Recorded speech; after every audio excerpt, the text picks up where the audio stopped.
Hey guys, welcome back to the channel. Welcome back to the another video. In today's video, definitely my main topic is going to be about iOS 18. So it is going to release in next 2 days. So I'm going to talk about the iOS 18 battery life, performance, some of the main features and changes. I'm going to also answer some of your questions, and I want to share a release date, and in the end the most important question: should you update to the iOS 18 when it will come out? So these are some of the things that I'm going to discuss in this video. So without the further delay, let's jump into this video, starting with the very first and the most important thing is definitely obviously battery life. So going into the settings, so going to the battery life over here, let the battery stats load over here. As you can see, my average usage is over 6 hours, and if I go and select maybe this day over here, I used my phone for around 75% according to this graph, and the screen on time is something like this. It is almost 7 hours, as you can see, which is quite decent. Over here on this day, I used around 85% of my device. Screen on time again is here quite high. If I go over here and see the details, I used YouTube, I used Netflix, bit of a gaming, YouTube Studio, answering your questions, Instagram and WhatsApp. As you can see, that is also quite high. Maybe I was on a call or something, but the usage is quite high, and I'm getting a really good screen on time running the iOS 18 RC update. If I go to this day over here, again I used around 85 to 80%, 80 to 85% maybe, and the screen on time is again quite decent. Instagram, App Store, and YouTube Studio, it is all I was quite active on home and lock screen. I don't know what I was doing, but it is giving me that time too. If I talk about the average battery life of the iOS 18, I personally feel that it is quite good than the iOS 17. I am using iOS 17.7 on this device. Before that, I was using 17.6.1, but that was not a good update. 17.7 RC is decent, but I feels that iOS 18 RC is even better than the iOS 17.7 RC, as the performance is good and the battery life on the iOS 18 is really good. In terms of battery, iOS 18 is still a good device, and I'm using it from the first beta, from the first developer beta from the June, and with every other update battery life is getting better. Sometimes in between, like beta 3, beta 4, the battery life wasn't good, but in even beta 1 the battery life wasn't good. Device was getting temperature was getting higher, but with every other update they bring the improvement, and now the battery life in the iOS 18 RC is really good. I'm expecting that it will get even better with the public release that is going to be very soon.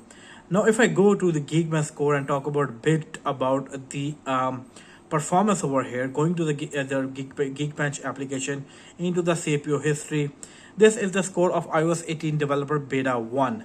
2259 on a single core, while 5425 on a multi-core, and these are the latest score over here. As you can see, if you see this score 2320 on a single core, while 5648 on a multi-core, it is the best score with the iOS 18. While I tested this, I was running iOS 18 developer beta 8. Now while doing this, these are the scores of iOS 18 RC.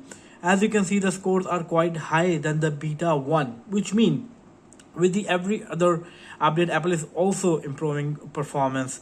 I know that it is slightly lower than the developer beta 8, but I feel that the public release will get better when it come out. But in terms of performance, I haven't seen any sort of issues on the iOS 18 at all. If you are thinking your device may be lagging or something, no, it is not there. I haven't seen any bugs at all. There were bugs when it was like beta 4, beta 5, but now when it is RC update, and pretty much every other bug is also fixed. So I have no issues with the bug, with the performance, and with the battery life running iOS 18 RC, which is a really good sign, which also means that public update will be really good. Now I want to talk about some of the main features that of the iOS 18. Although I can easily say that iOS 18 is going to be one of the biggest update in last decade, as it brings amazing customization and many more features, small changes, everything. There is a lot to talk about definitely I will be bringing detailed videos about them in upcoming days. But yes, iOS 18 is one of the biggest update in terms of many different things. Few things I want to cover in this video, although I did many other videos you can check out my channel, but few things I want to cover in this video is where the very first one is the all new control center. This is changed after iOS 11, being very honest with you guys, and you can now go to this mode over here. You can customize the size of the widgets according to your choice. As you can see, you can change their size, make them as you want to make them. You can also take them to a multiple pages, so you can make multiple pages of the control center, which is also really good and quite handy. So if you want to add as much controls, you can add. Now there is an add a control option over here. If you go over here, there are a wide range of options available, and these were not there before the iOS with the iOS 17 or any other. Although if you go up like this, there is slight lag, being very honest with you guys, but I think this lag will also be fixed with the public update, which is going to be good. So yeah, control center is new. It is completely new with a lot of new features, lot of new customization. Also on there is a power button which you can tap and hold to turn off your device. And as you can see, I have icons over here, widgets on the top, which means now with the iOS 18 you can place your icons anywhere you want. So if I go and show you on my last page, you can see some icons are here, some icons are on the top. I can drag this one and take it anywhere I want, which is also really cool. So finally you can place icons anywhere you want on your screen. Not only that, if I go over here and go to the jiggle mode over here, tap on this edit button, then customize button, there is new dark mode over here for the icons.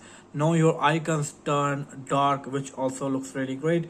Your wallpaper also can get dark if you want to. So these updates are really handy, and honestly they make sense a lot, and they make your device amazingly customizable, which is great. So yeah, in terms of customization, iOS 18 is easily one of the biggest update. There is a new password application over here. If I go show you, this is the new password application where you can store your pass keys, Wi-Fi, and many other things. Let me show you. This is the UI, quite simple UI, but definitely very useful. And finally it is also here. Not only that, there are many other changes. RCS is coming to iMessages, which is really great. If I go to the messages over here, maybe here, tap on this plus button. Now there is a send later option, so you can send messages whenever you want. You can schedule your messages. Not only that, tap and hold this one. Now there are lot of new reactions to our text. This is one of the most needed update now that is over here. Not only that, if you go to the camera over here and video section over here, start recording a video, maybe just like this one, now there is a pause button that is available. Finally, after so many years, Apple added this pause button. You can do this and start in the recording again. This is also a really handy feature. Let me show you. Like I stopped here. Okay, I stopped here, and okay, something like this. So yes, it is also a useful feature. So these are some of the features of the iOS 18. There are many other. Now I want to answer some of your questions. You guys are asking me that iOS 18 is coming, so will there be iOS 17 option? Yes, Apple will let you stay on the iOS 17 if you want to. That is completely your choice. People were asking me if they are running iOS 18.1 beta on their 15 Pro models, will they get the iOS 18.0 update? No, you guys will not get the update. If you want to install the iOS 18.0, you have to downgrade to the iOS 17, then you will get the over the air update. Also, people are asking about the call recording. So call recording will be available on 18.1 starting from the iPhone 12. Also 18.1 will come in next month, that will be October. So these are some of the questions that you guys were asking me, so I thought let me talk about them in this video. Now talking about the release date, so Apple confirmed that their iOS 18 is going to be released on 16th of September, just after 2 days, as you can see. So I am quite excited about that. Now, a simple question: should you update to the iOS 18 or not, or should you stay to the iOS 17? What you should do? This is one of the most asked question. Now, one thing I want to talk about: with every new update, whenever a new iOS come, it brings new features, and new features definitely consume more battery life, and which means you are not going to get battery life like iOS 17.0. Definitely there will be slight change in the battery life, but over that you're getting a lot of new features. So if you just care about your battery life, maybe you can stay on iOS 17. Although I don't have any issue with the battery life of iOS 18, I don't face any big change in the iOS 18. For me, it is a really decent battery life. But if you care about the new features, you want to try out new features, definitely you should upgrade to the iOS 18. Well, that's it from this video, and I will see you in my next video. Until then, take care. Peace out.